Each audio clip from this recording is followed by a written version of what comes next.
C'était un film que j'attendais avec beaucoup d'impatience parce que j'aime les dystopies et qu'une histoire de guerre civile aux États-Unis, sur le papier, ça me passionne. C'est Civil War d'Alex Garland.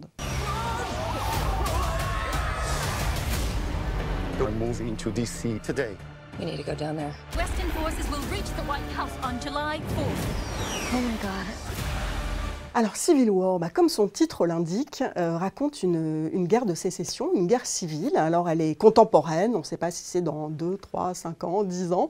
En tout cas, c'est extrêmement réaliste, c'est le parti pris choisi par Alex Garland. Alex Garland, auteur anglais, romancier, cinéaste, scénariste. Le film ne se révèle pas tout à fait à la hauteur de sa promesse, parce que c'est vrai, quand on parle de guerre civile aux États-Unis, on a l'impression qu'on va voir un grand film politique qui va nous parler de l'état de l'Amérique aujourd'hui, enfin toutes les divisions, tout ce qui fait qu'on parle sans arrêt de plusieurs Amériques qui ont du mal à cohabiter, qui ont du mal à voter, qui ont du mal à s'entendre.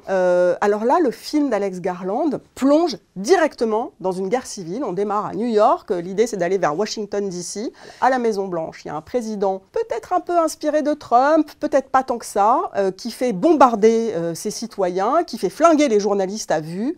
Et justement, les héros du film, les protagonistes, sont des journalistes et essentiellement une photographe de guerre qui est jouée par Kirsten Dunst. Marie a très bien résumé le film et voilà, dans ce résumé, on voit où peut être un peu le problème de Civil War. Alors, la dimension film de guerre, elle est très réussie, c'est-à-dire qu'il y a des scènes extrêmement spectaculaires de combat. Alex Garland filme très très bien ses combats, il est aussi excellent pour faire monter la tension. Bon, ça on le savait grâce à ses scénarios ou à ses films de science-fiction, notamment un qui est vraiment très bien, qui est sur Netflix, qui s'appelle Annihilation.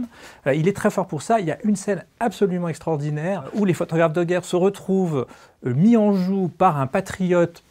De quel bord, on ne sait pas trop, mais en tout cas, un patriote qui fait bien comprendre qu'il l'est. Donc la scène est saisissante, il y a une tension extrême pendant toute cette séquence qui est vraiment remarquable. You're gonna hang back. I'm not hanging back. Le problème, c'est qu'en dehors de cette dimension spectaculaire de film de guerre, le film est vraiment très léger. Je suis gentil, sur le plan politique. C'est-à-dire le film est très très flou. On ne sait pas trop évidemment d'où vient cette guerre. On ne sait pas trop qui est les méchants, qui est les gentils dans l'histoire. À la limite, pourquoi pas. Là, tout est mélangé. On a l'impression que le président, évidemment, il a fait bombarder son peuple. Mais enfin, les soldats qui essaient de le renverser n'ont pas l'air beaucoup plus sympathiques. Donc voilà, donc il y a quand même un flou politique et idéologique que je trouve un petit peu dommageable. En fait, c'est un film qui joue vraiment sur la peur, sur la tension, comme le disait Samuel. Et là, je dois dire que dans son évitement de la question politique, idéologique dans le film, il réussit quelque chose, c'est-à-dire qu'on ne sait jamais qui tire sur qui ni pourquoi. Et finalement, est-ce que c'est pas ça la terreur pure et simple d'une guerre civile? Il y a vraiment des séquences extrêmement dérangeantes et des séquences où on a vraiment la trouille, quoi. Every time I survived the war zone, I thought I was sending a warning home. Don't do this. But here we are. Ce qui est assez paradoxal, c'est qu'Alex Garland, c'est un scénariste à la base, il est plutôt un très bon scénariste. Or là, c'est le scénario qui pêche beaucoup. Il y a une des séquences de guérilla assez impressionnantes, un peu le baptême du feu pour la jeune reporter qui incarne Kyle Espanier, où là, elle a bien mis son gilet pare-balles, son casque, etc. Et c'est juste, on va dire, c'est une petite embuscade entre une poignée de soldats d'un côté et une poignée de miliciens de l'autre. Et puis, à la grande scène finale, alors là, c'est Washington à feu et à sang, c'est la bataille de Stalingrad, ça défouraille de tous les côtés, il y a des chars, des canons, etc.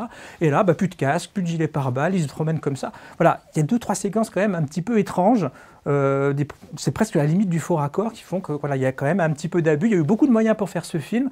Il aurait peut-être fallu parfois qu'une script soit un petit peu plus attentive sur certains détails. Oui, sans parler du fait que elle fait ses photos, la petite jeune, en argentique et en noir et blanc, parce que c'est tellement plus romantique. Bon voilà, il y a 2-3 trucs quand même, on se dit de temps en temps, les gars, vous charriez un petit peu, voilà. Mais en même temps, voilà, un film qui réaffirme l'importance du journalisme et du journalisme à l'ancienne. Il y a quand même une haute idée de ce que c'est que l'information dans une démocratie.